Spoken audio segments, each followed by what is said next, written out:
today we'll be replacing the high mount brake light in a 2022 Hyundai Venue. The first thing you'll want to do is open the trunk, and then there are two 10mm bolts that we're going to remove that take out the high mount light bulb.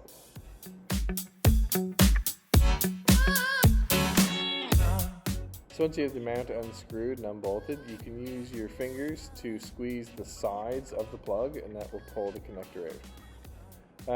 This light was broken, so I'm assuming from shutting the trunk too hard. We're going to use 921 bulbs, and I would honestly recommend an LED to prevent them from breaking, but the customer wants something cheap and effective. I'm using my fingers here to install it, but then giving it a wipe down. These bulbs will burn out faster if your oil gets on them, so just wiping them down with a cloth is really effective to remove any oil. There's a locating dowel that we'll put in, and we'll reconnect the harness, and then use that locating dowel to get it started in rough position. We'll put our 10mm bolts back in, tighten it down, and you're good to go. Thank you so much for watching this quick how-to, and we'll see you next week.